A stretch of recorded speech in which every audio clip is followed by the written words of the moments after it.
The Media Project. Ready to launch your new tech or tech-enabled business? Join Actuator, BRIC's free entrepreneurship program. Our 8-week curriculum offers collaborative learning, weekly workshops, and invaluable mentor connections to set you on the path to success. Get all the details and apply at www.bricvt.org/actuator. Don't wait. Our January cohort is filling up fast. Apply today.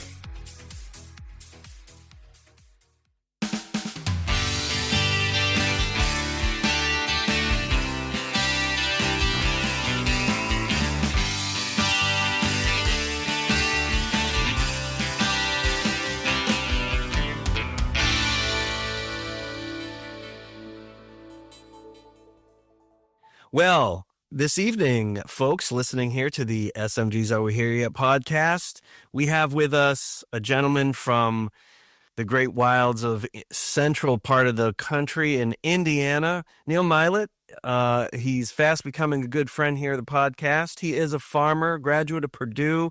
He's really a guy, the way to describe this guy, he is a guy who recognizes needs in his town, and then he takes action. And we're very pleased to have him here tonight. We're going to talk a little bit about the Camden Castle and talk about the story of how he got going in that, and hopefully talk a little bit of agriculture as well, which is always interesting to talk about in the United States. Neil, thanks for being on the show.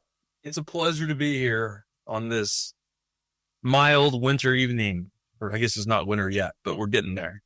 We both kind of started our conversation tonight with this. You know, I'm up here in Vermont, right? A much different agricultural state than Indiana, but it's the weather's not what it used to be in our wintry parts of the world. It's balmy over there right now. It's I'm not going to complain because it was 10 degrees 2 days ago, and I'm not ready for that yet. I still got stuff to do and get done, and it gives me some motivation to get out there and get working. So it's all good, but pleasure to be with you tonight. Well, so the first thing I want you to do is give our listeners a snapshot for Camden, Indiana, where you are. What are the things that were missing or that you felt like you needed to contribute and bring to the table, and why there in the local economy? Sure. Well, thank you for that. Again, we live in a small rural Indiana community. It's a wonderful place to live, about 600 people in the village that's closest to our farm. And, for all practical purposes, there's nothing wrong with it if you look at it through the lens of how things have always been done. There's a strong agricultural economy. There's, manufacturing jobs within, 60 miles and closer where people have always kind of worked and gone to. But what I think really turned me into somebody who's passionate about rural development is when I had to upload my first YouTube video to YouTube, which ended up getting around 2 million views. And I had to drive an hour to upload it at a fast food restaurant. That was a problem. That was a challenge. And I learned from that moment that access to infrastructure, such as the internet, in this case was the situation, was a huge barrier. And over the last 5 or 10 years, I've just kept thinking, how many kids, how many potential entrepreneurs or innovators from these small towns are never able to get their idea to the world because they don't have the basic resources. And that's kind of what started it all. So. And your focus there, so talk to us a little bit about Camden Castle, right? This is certainly about broadband, right? Yep. What other things are happening there? What other things do you want, there to be for that are the essentials, right? So people, is this just a physical space, or what's sort of the magic that's happening, right? Whether it be, I don't know how you want to describe it, programming or other resources you bring to the table. So when people utilize the space, they have what they need. We understand broadband first and foremost, but what are the other things that where the magic happens, so to speak? Well, again, the whole project to me has been an evolution. Even how we came to the name Camden Castle, which I'll speak to in a second. There's a bizarre story there. But we like bizarre stories. So Yeah, you'll like this one. It's about as extreme as it gets for a small farm boy from Indiana. But so basically, back in 2019, I heard that our town's opera house was going to come up for sale, a tax sale, and the front of the building was on the verge of collapse. Bricks were, for all practical purposes, about to fall off, and I had no experience with construction, didn't want any experience with construction. So, I was watching YouTube one night and came across this video of a steeplejack in England called Fred Dibnah, and the most crazy guy in the world. Like, he literally drank before he crawls up the top of these massive factory chimneys and disassembled them or fixed them. And it got me thinking. I'm like, well, okay, it doesn't look that bad. And we might be able to do it sober too on top. We might be able to do it without drinking. It's only 40 feet tall, not 400 feet tall. But really watching that video, that series on the BBC from the 1980s, was pretty inspiring. And then we ended up going to the tax sale. We bought this old building, about 20,000 square feet, for literally $275. Basically got it free. Now we're going to probably put $2 million into it. That's the other side of the story. Yeah, get to you later.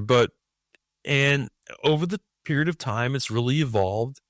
And I've kind of identified through my travels and through having the opportunity to speak all over the world now about my projects, is that, modern co-working spaces are really great assets and resources. And some of my friends run amazing co-working spaces all over the world, and they do a phenomenal job. But they're in usually communities or areas that are really catering to a select target audience, people who have money, people who have resources, people who have networks already established. And the longer that we really worked on a vision for this project, it's become, why can't we create a free, basically, community center that's a co-working space mentality, but goes a step further and brings the world to this doorstep. So the kids and families of this small town, many of whom have never been out of Indiana. If they have, it's a big deal, let alone travel to Europe or travel to Africa or travel to some of these other places. So it's fusing culture and fusing technology innovation in the way that really sparks opportunity in the way that's traditionally not been done.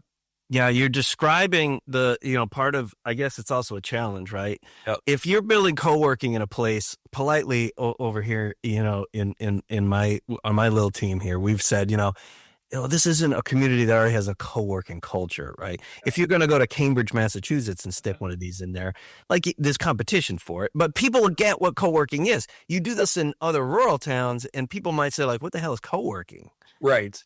So unless you have like programming that's responding to some need, you know what I mean? People are like, well, why am I? Because you're basically competing, at least if we talk about this from a co-working standpoint, you're competing with people's kitchen tables, right? Absolutely. I mean, and the other challenge you've got, which is different in the more established areas, is, and this is where the internet comes in. Just because you give people internet to their homes doesn't mean they have the resources to leverage it to its full extent. 100%. Yeah. I mean, they can watch Netflix, they can buy stuff on Amazon. But again, without that network, without that mentality of how to go out there and compete and seize the opportunity that exists in the 21st century, yeah, you've really not gotten a lot of progress. So that's why I feel like we need to establish these hubs that are have the potential to reinvigorate the expectation that these kids and families from small towns have for their futures. And you're not going to do that overnight. It's going to take time. It's going to be a progression, right? So, it's just a lot of challenges. But so what you're speaking to is is programming, not just for entrepreneurship, but you're also kind of speaking to a multi-generational and and thoroughly cultural sort of response to, hey, we'll bring the world to you. Is that correct? Am I describing this correctly?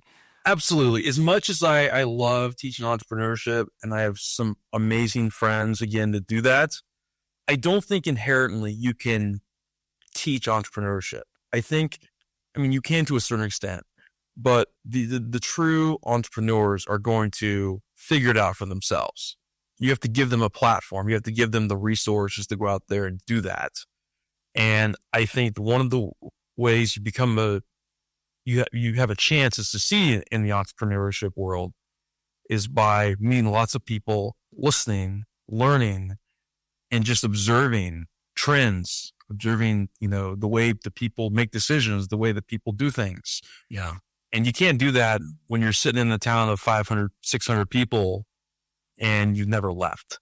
So yes, we're going to help teach them through this hub. But, for example, we've already brought people from approximately 20 countries to our community just to take their picture in front of our building. Wow. Everybody from African folks. We worked with the Mandela Washington Fellowship for a couple summers, and brought a few busloads out to my friends from Europe, places like Ireland and Prague. And I'll be honest, I have a list. I have to look at it now. There's so many people coming, and that's one of the reasons we actually are calling this Camden Castle, because I had the chance during the pandemic. I met some friends from the former Czech Republic in Prague, and they happen to be members of a noble family, really great folks. The Lobkowitz family, William and his sister Ilyana, were so gracious to invite me over to their castle to speak about my project, and more specifically an art series we're starting. This is by the way, I'm sorry to interrupt, but this just jogged my memory, and it was in a totally other part of my life. They have this long-standing family foundation that invests, especially in art-centric projects. Is that correct? Yeah. So again, a little bit of their story. It's very fascinating. They actually lived in Boston for William and Ilyana's basically childhood. Their family lost a lot of their castles and a lot of their artwork and other historical items during both the Soviet occupation of their country, and also during the Nazi occupation. So basically during the periods of war. So William and Ilyana's father has had to fight for all of this back through restitution over the years. Obviously, will never be the same sort of structure, and many of the palaces and the buildings were really heavily abused, during the occupational periods. But what they've done is something really fascinating, and they've created basically educational curation programs. And through my relationship with their family, we've actually been able to establish a study abroad between Purdue University and their foundation. So every year, 15 or 20 kids from Indiana will get to go to Prague and study museum curation, which is, again, just another fun result of this little building in a small town of 500 people in Indiana. So yeah, you're a lightning rod, man. You and a connector. You bring all these things together. This is like we're sitting here and we're talking about this foundation we both heard about from different places. You're in Indiana, I'm over here, and this is all happened over in Czechoslovakia. But that's what's so fun about this, right? That, to me, that's what makes entrepreneurship fun. It's truly about the game and the process for me. And I love to play this game because, I come from a small town. I'm not supposed to be going over and hanging out with, people on a castle, for example, or, giving a keynote at South by Southwest. Traditionally, we're told when you come from a small town, stay in your lane, do the work, and, by the time you're 50 or 60, you might be able to be a leader or have a voice. So it's just, I love it. I love the journey. I love the process. And, my hope is that we can just open up so many doors and so many opportunities for other people through this as well. So It is this really interesting thing, isn't it? That first off, there's way more of us than there are. You can't have all the resources and all of the activity for an economy happen in a few dozen cities in a country the size of ours, right? right. Absolutely. There's more small communities, Yep. exurban and rural, truly rural, than there are, the larger metropolises. And also, there's just, when I think historically, like most of the good ideas, because good ideas come from anywhere. They come from anywhere, and therefore they come from everywhere, right? And they move around. So it stands to reason if we are better about, I don't know how you feel about this. I'm looking for you to sort of give me your feedback. If we're better about resources, core resources, and access to education so that people have the perspective in the first place to know what's possible, right? Yep. You can do it from anywhere, except that now more than ever before, you can choose to stay where you are, right? In other words, that it's part of the American mythology, right? You get to a certain point, and the only other way to just take it all the way, John Deere was born where I happen to live right now, Rutland, Vermont. But at some point in time, to become John Deere, he had to head to the Midwest, right? He needed the manufacturing capacity, he needed the rail capacity, et cetera, right? You don't necessarily need to do that anymore. It might be part of your journey, but it doesn't have to be. You have the choice if we can kind of reallocate the way we resource people and educate people, right? Am I right, or is there? Yeah, and it's only going to get more like that as, infrastructure gets built, such as internet connectivity, and we build, AI edge compute capacity comes into the equation. I mean, literally in, 5 years, you'll be able to be one person sitting in a small building in Camden, Indiana, and command resources and do things that used to take teams in Manhattan to do, or, San Francisco to do, for example. So really excited for the future, because I think that's only going to become more true and more apparent. And you're sort of describing an appropriate use of artificial intelligence, or that of, creating bionic workers, right? That just increase your capacity to produce, Yeah, I mean, yeah, this is going to have some downsides. Don't get me wrong, but just take, making media production for like our project already. We have an artificial intelligence narrator that sounds like they're from England, which we have a lot of really wonderful friends in England. So we want to show respect to them and make that, there's just so many ways you can incorporate it. And again, it gives people access to compete in a way that's traditionally been very, very difficult. Yeah. So it's exciting to kind of be part of this right now, and again, hopefully steer it in a way that is productive and meaningful, but to make it more of an equal playing field for. So I want to ask about financial stack and how you're building this organization and the physical space financially. One more question about programming, though. Yeah. Maybe fill out a little bit more our perspective on what kind of role, if any, the university is playing. There was some of what you were talking about a moment ago that alluded to that, your relationship with your alma mater, Purdue, but how much of the present tense and maybe even the future tense will the university play a role in what's going on at the castle?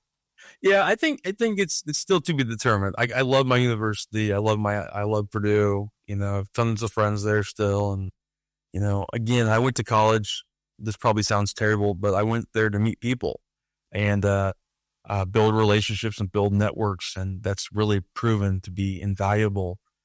One thing I have observed with this project is there's a lot of resources for programming and curriculum and, all these different sorts of engaging opportunities, but there's not money for building the infrastructure. I was joking with somebody the other day, they have a program, I think, where they offer like $40,000 to allow these sorts of entrepreneurial organizations to collaborate with each other and put on events and programming. And I said, well, we could have a snowball fight. Do you want to come out in the snow and, we can throw snowballs and, have elevator pitches in the middle of a blizzard? And obviously I was joking, but again, it's something we're really working hard to change and showcase, because without, a dedicated space for 21st century education and, engagement, we have a library in my small town, which is amazing, but we're competing with the third graders for book club on Saturday mornings sometimes. And we have a community center I'm actually giving internet to as well. But, we're competing with the craft show on, Saturday mornings, a couple weekends out of the year. And, so again, not that those are inherently bad or irrelevant, but you just cannot consistently have programming, consistently have ways to engage the community whenever you're up against just the traditional status quo. And that's kind of what we're running into. And that's why I took it upon myself to do this project with literally no help. So yeah. And you're talking about, earlier you were saying something like $2 million is good. It has to be put into the building itself. Yeah, I think if we get them for $2 million, we'll be doing good. Over $500,000 so far. Honestly, quite a bit more than $500,000, but I just say that because it's a number of people can relate to.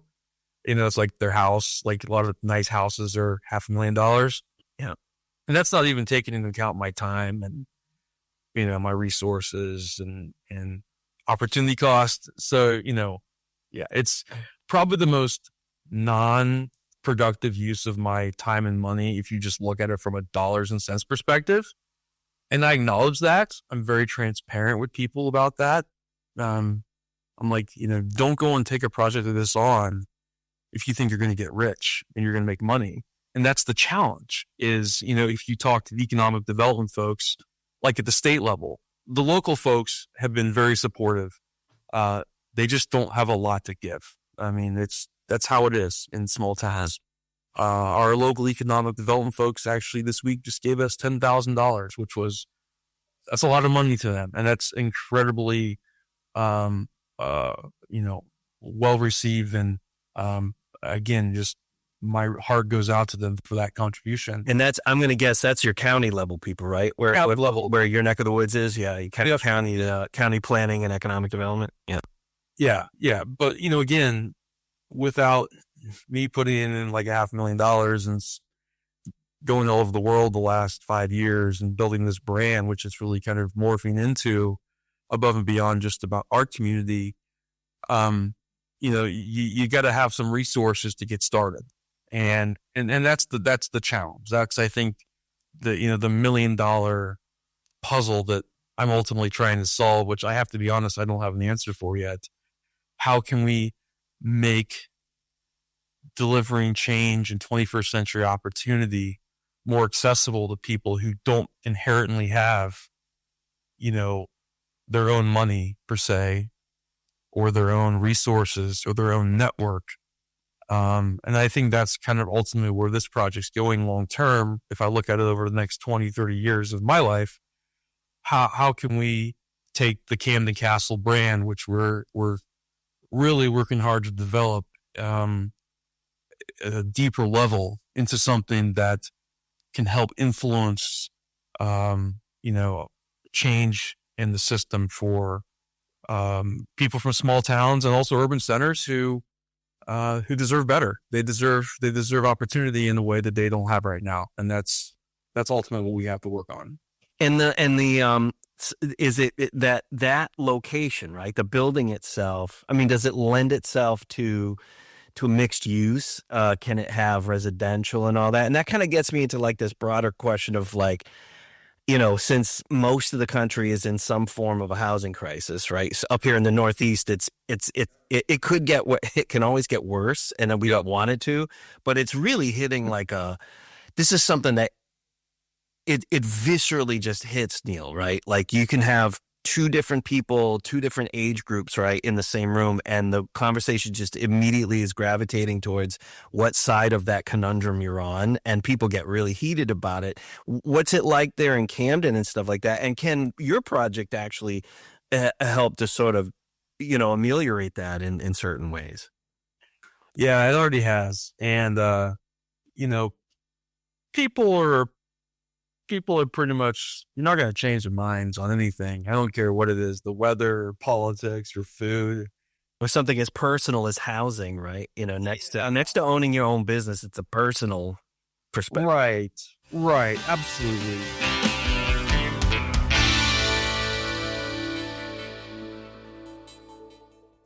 Join the innovation revolution at the Black River Innovation Campus in Springfield, Vermont. Our soon-to-be renovated spaces are perfect for tech startups and creative enterprises eager to collaborate and thrive within the BRIC community. The question is, when are you making your move? Don't wait. Email us today at innovate@bricvt.org and start your journey. Again, that's innovate@bricvt.org.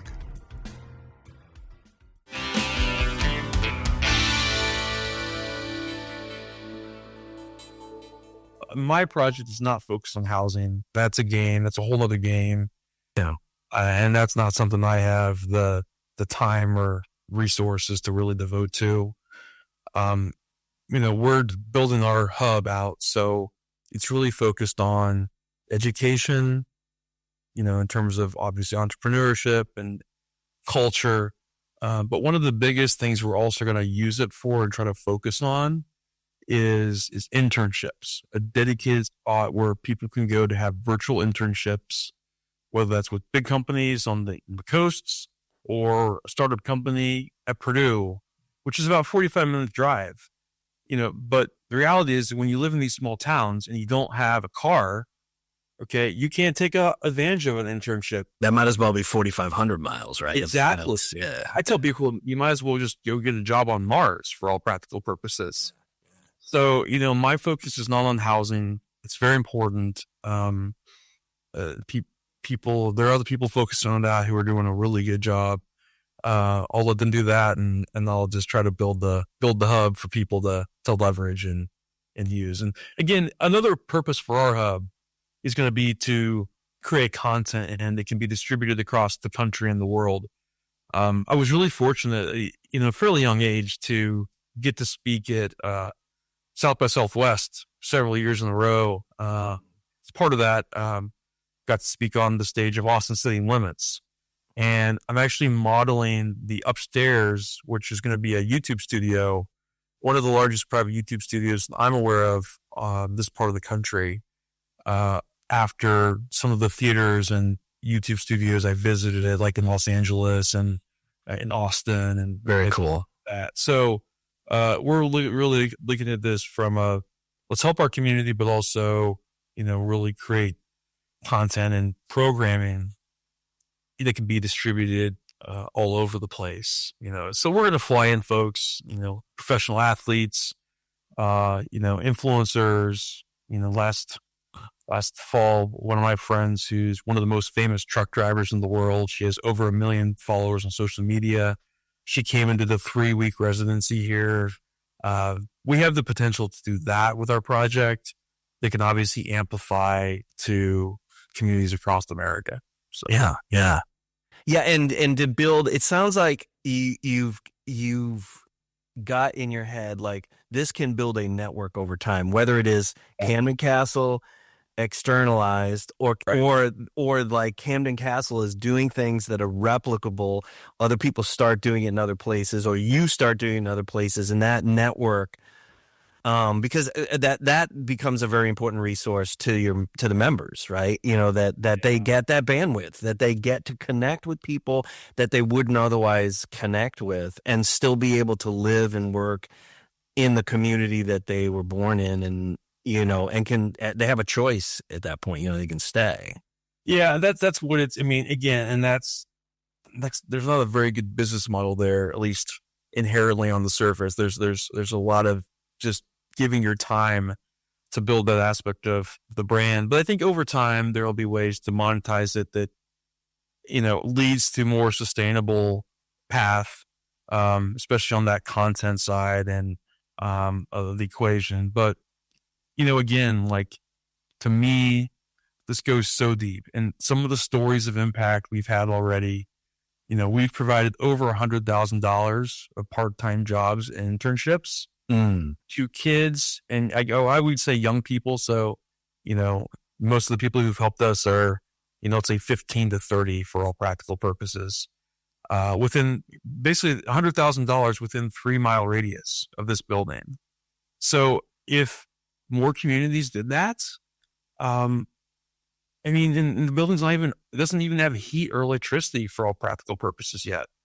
Imagine what we could do if we were given just a little bit of help, to get this really, really going. But so some of the stories of impact we've had on some of these kids and families, it already, it makes me cry. We had a chance to present, our story in Indianapolis a few weeks ago, for a competition. I think we're having a good chance of winning that competition. But afterwards, I took the folks to Texas Roadhouse for a dinner, and it was so touching because there were 2 different families represented there. Both of the kids from each of those families looked at the menu and asked their parents, "Well, there's nothing we can afford on the menu." And I said, "Guys, I got it." So, moments like that go so far above and beyond entrepreneurship or, fixing up an old building. None of that matters at the end of the day. It's how can we truly make people feel like they're worthy of a better life and they are deserving of that. And once they taste it, once they get a sense for that, they're going to have more self-worth and they're going to fight harder the next time they encounter adversity or something that they come up against. And understand that their community they deserve it. Their community deserves it. It's not only that it's possible, but we actually really deserve this for our hard work. The story, now you just blew me that. We were talking off air earlier as we were getting to know each other about, the furniture making, town that I originally had, lived in for a long period of time. When we started our programming there, I had a gentleman, he was in his early 60s, say to me, "I got to tell you something, man," because we started to, just individually meet, mentor, ended up helping him start a new business. Sure. But it wasn't the business itself. It was the fact that he said at one point after a couple of months, he's like, I just want you to know you're the first adult in, I don't know, maybe 20 years that's listened to me, that took me seriously, that didn't treat me like dirt." And I thought to myself, man, what are we doing? Now it was at once awe-inspiring and beautiful to have that moment, but it was also then I was like, what are we doing where perfectly hardworking people, right? Like have that experience, adulthood can be lonely, but that's like to the total extreme. And we see that in underrepresented communities or or deindustrialized communities all the time too. But we see that in agricultural communities where, where we've been, it's the transfer of, small family farms to big landholders, right? In the last 40, 50 years. Yep. Arguably that's been going on a lot longer than just the last 50 years, but it accelerated in but it left communities, villages like yours, hollowed out from the standpoint of, it's not possible here anymore. We can't do certain things in here. We don't have the kind of money to do that here anymore. But the community is no less deserving than any other place to live, to have those things, you know what I mean? And get that investment, I should say. Yeah. I mean, again, I'm one of the big guys. I mean, I have nothing to complain about. Like I've got it good. Obviously I don't have all the land I want and we have to invest a lot of money in land and equipment to keep our farm going. It's a huge amount of money every year.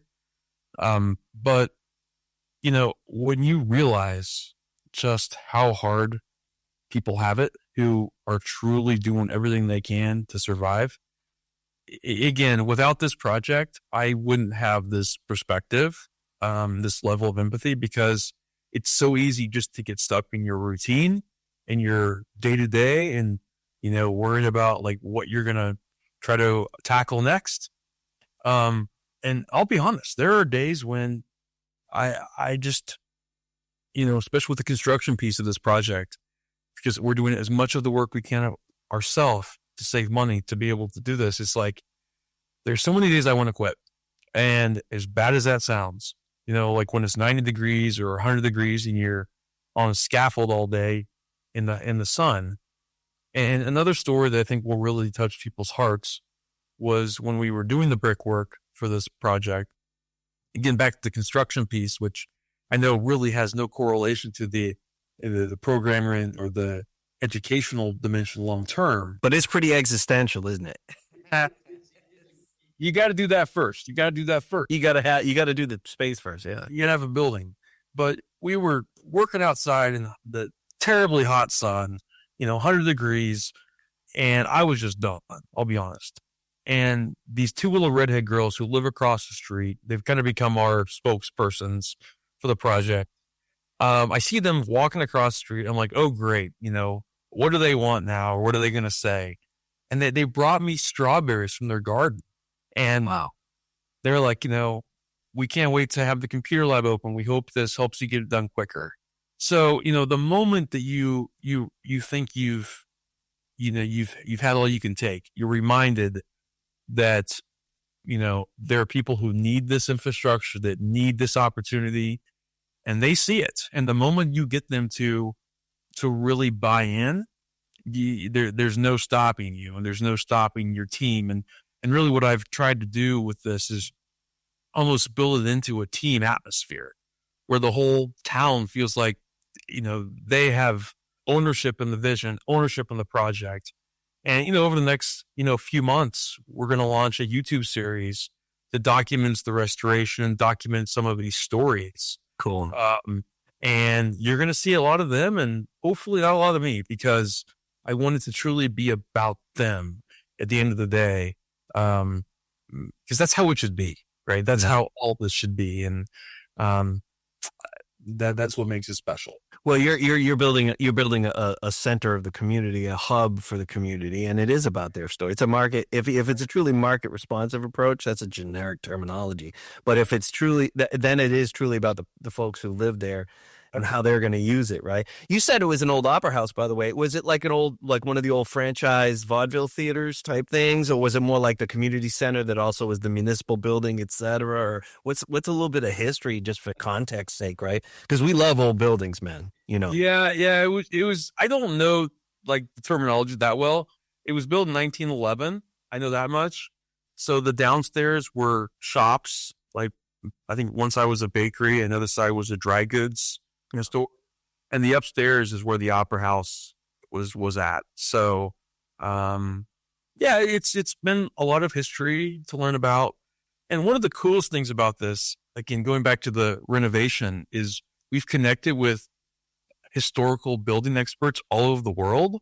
Literally, we have people from England who work on some of the most famous buildings they can't even talk about publicly, actually know about our project, and they should we share ideas about, what sort of mortar mix we should use or how we should do something. We actually received a gift from our friends in Ireland, or England, I forget which one, but we got a piece of the original transatlantic cable that was put under the ocean in 1858. Yeah, of course. Yeah. Which we're going to display in our hub. And they have one in Dublin, I think, as well. So, that's what I want to impress upon people. And you know this better than anybody. But I think people just have to go out and start something. They just have to do it. And as crazy as that sounds, and obviously you want to make sure, you have a good team and you have a good vision to the best you can. But, with this project, I just got out and started it, literally inspired from a YouTube video. You didn't wait for like a state grant. You didn't. You just went out and said, "This here's the vision. Let's Absolutely. and get all your neighbors. Yep. See, that's the key thing right there is you got all the neighbors say, yeah, we're worth it. We've got to do this. And it can be as grassroots as you can get. And it's, we're not going to wait for somebody to give us permission or wait to get money, No, we're not going to wait, and we're not going to accept what the status quo is now. And again, I think it's probably pretty implied through this, but I have probably pissed off a lot of people in my state because I've been begging for resources for 5 years, and I've gotten a little bit, I've gotten some. But, really. Is that more on like the real estate side? Like people will, this like agencies will put money into the redevelopment of the building, or is it more on the programming side? Or, what does the outlook look like there in Indiana? Each state is different. You know what I mean? But we all kind of share your pain there about like, yeah, I'm going to become a pain in the neck here. I'm going to keep calling. Yeah. Keep calling to right. It's nothing personal. Believe me. I go to the Indy 500 with the same folks who I'm, begging for resources, and we have a wonderful relationship. It's strictly professional, in terms of all this, but, it's really just listen to what we need and give us resources in large terms. Don't offer me $40,000 to have programming when the whole world, literally, I've spoken all over the world about this project. I go to Europe at least once or twice a year now to talk about this. And we get more support from Europe than we do from Indiana. Man, you guys are like jazz musicians in the 60s. Yeah, America's cool and everything. We invented the music, but if I go to France right now, I'm going to become a millionaire and people will respect me. I mean, seriously, right? Like, this is what it is, man. It's true. So, yes, we need more resources, but we need people just to listen to what we want. Yeah.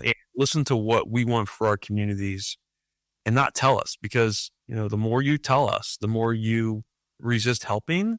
And I tell these folks this, like, and maybe I'm a little bit destined to do this because, I had experience with YouTube. I've had experience with public speaking for the last almost 15 years. Some of the biggest venues and some of the biggest events, across technology and agriculture. But we're not going to go away. We're not going to deviate from our vision of change. And we can do it the easy way or we can do it the hard way. And the longer that we have to fight and we have to tell the story, it's going to ultimately, with the power of social media and the power of content and the power of building brands in 2024 and 2025 and beyond, it's going to give us more leverage long term. So although it's very painful and a very slow grinding process, I'm loving it because we're just building momentum for this, and it's going to be better for our community and ultimately better for the communities across rural America when we succeed at this vision. Did you get involved in the desire to build Camden Castle because you were working at the sort of intersection of various forms of high tech and agriculture, given your agricultural background, or did you come to this some other way? Because you just mentioned that in your own words, not mine, and it made me think, oh, is that how you first said, oh, here it is this need we have? Yeah. So when I was a recent college graduate, I had to rent an apartment on Purdue's campus to try to find interns to help me with some of my technology projects. And it shouldn't have to be that way. Like that. People think that's cool. They think, oh, that's a fun movie to watch. There's been some pretty good stories, but I'm not a billionaire, right? I didn't go out there and, invent a massive social network or something. I'm just an average person. So unless you end up becoming a billionaire off of these projects, the story is not that good. It's driving back and forth between your house and an hour away every day and, almost falling asleep on the way home because you're so tired. Or it's having to, fly out to California or New York to go meet with your development team when you're building your prototype. Again, I equate it to sports so much. Imagine if you had a basketball team and every game you played, you had to have an away game for that. When you don't have a home court advantage, it's incredibly challenging to compete. Right. And So you don't even have internet, so you could have a remote meeting instead of. Yeah, I mean, literally, I would go out and even now sometimes when I'm on our farm, I literally go out in the truck when it's 20 below zero, and you have phone calls and you have meetings because somebody's in the shop or there's tractors running.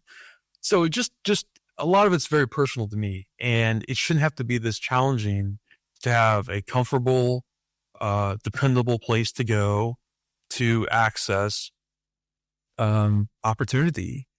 And unfortunately, it still is in rural America, and we need to change that. So, and it's very personal to me again because so many moments, so many times when you spend more time driving every day than you do working or traveling, and then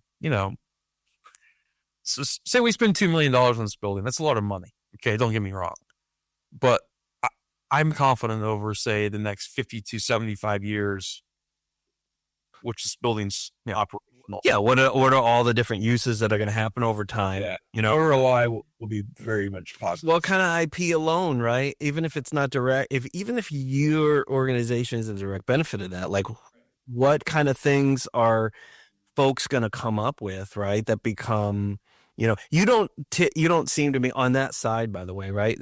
Like, do you see in the future as this thing matures, helping people have access to the kinds of capital that they're going to need, in other words, as you get to a point where maybe you can have different people be building teams, for businesses and stuff like that, they're going to have needs, right? They're going to need to have access, whether it be an equity play, like with venture capital, or traditional financing. It might be a business that's best kept with local banks or stuff like that. Like, what are people going to have to do in order to access those things? Because we found if we could bring that opportunity to people, they have more of a likelihood of staying in place and not leaving for New York or Boston or the West Coast. Absolutely. I think that it's going to be a higher likelihood that they get access to that, And we've already begun to actually do that kind of. So we've formed relationships with other communities across the world. I'll give you two that have been the best. The first is Tulsa, Oklahoma. So I actually just flew out there a few weeks ago. The Kaiser Family Foundation is doing some amazing work. As part of that project, they've started Tulsa Innovation Labs. I have a lot of friends out there. We're actually discussing the potential of allowing kids from rural Indiana to go out to Tulsa, Oklahoma for summer internships. And again, it's not a traditional model where people would say, oh, you're building this big hub. You want to keep everybody here.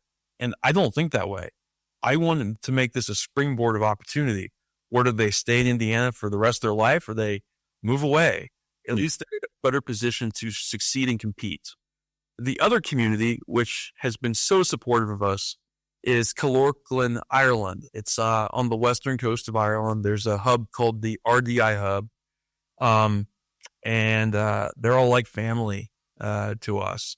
So next summer, we're going to send a delegation of kids and parents, imagine the best field trip ever, to Ireland for a few days so they can experience the culture and the food and see some of the sights, and also learn about some of the innovative technologies and startups that are coming out of that country. So, this hub will also serve as a platform to test and commercialize technologies. I can't put all this money in and not use it for something on that front as well. So we're in talks with some drone companies who want to use, obviously, our estate to do aerospace testing with some other startups that are doing more like wireless technologies, some blockchain enabled companies. We're going to use it to, test and deploy new innovations, but we're also going to use it to send people out to the world and really figure out what life and opportunity is all about.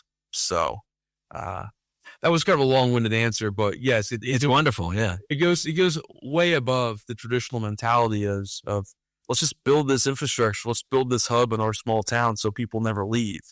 And like The wrong way to go, right? You build a desirable place. Some people go, some people stay, but that's the thing. Some people stay, some people come back. You create churn, right? Yep. You don't put barriers up to people, but you give them in the first place, if they have this experience right close to home, you're always going to get some people who stay because it affords them the ability to do so, as opposed to just entire extraction of the village, Yeah, absolutely. And, again, we've already been able to prove that concept out, in so many ways. And, some of the folks who've come to visit us, literally, like, how many kids, from small rural America towns have had the chance to meet members of multiple royal families for all practical purposes. I mean, they may not have political power anymore, or have professional athletes come. But that has a profound effect on those young people. Absolutely. That's the thing, It just, again, we had, the kids were selling lemonade, and I didn't tell them. One of my friends, orchestrated of unannounced visits of a guy from a small African country who's actually part of the royal noble family. I don't know exactly how they categorize it, but he's going to run for president in 2026 for their country. Shows up and buys lemonade. I mean, where does that happen? Exactly.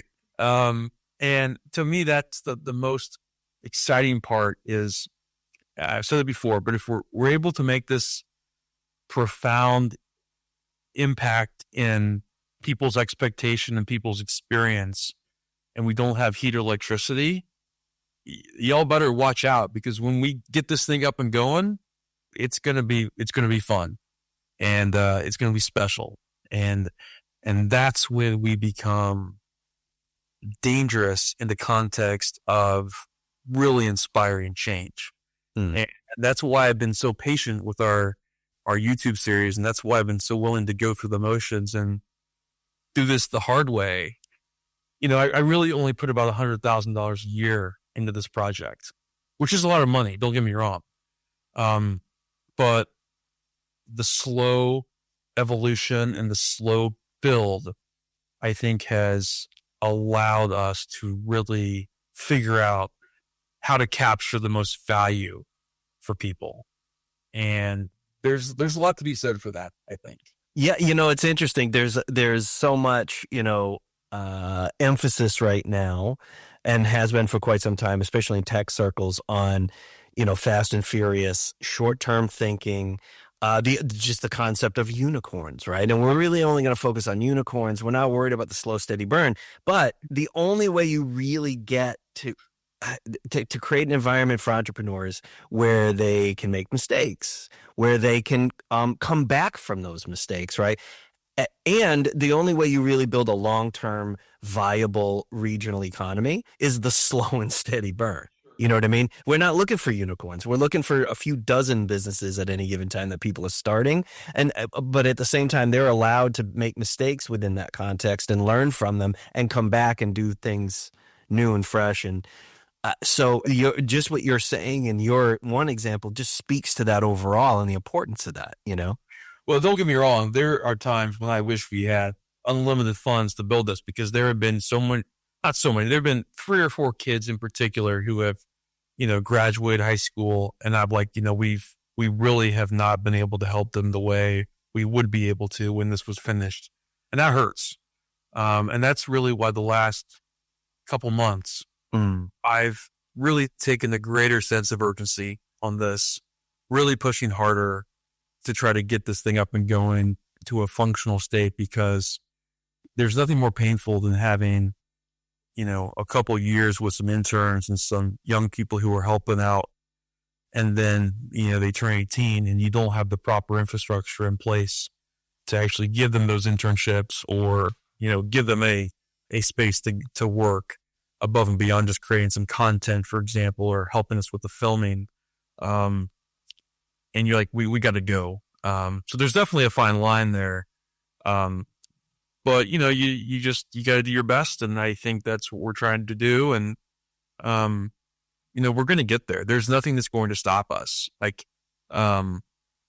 I've actually had skin cancer twice during this project, and I think I took a couple weeks off during that, but now I just wear a hooded sweatshirt and like a ski mask, literally in the summer. Like nothing will stop us from brain change, and I think that that's what really sets people from small towns apart. Like, you won't beat us. You won't outwork us. Like, we worked on the farm for our whole life. I mean, cleaning out grain bins in the middle of the summer is pretty rough, right? And so if we can do that, we can build our own ecosystem. We can build our own relationships. We can travel all over the world and build, alliances, just like the folks that go to the special colleges, and we're going to be successful. SMG's Are We Here Yet podcast is a production of M the Media Project and SM Graves Associates. Learn more at smgravesassociates.com.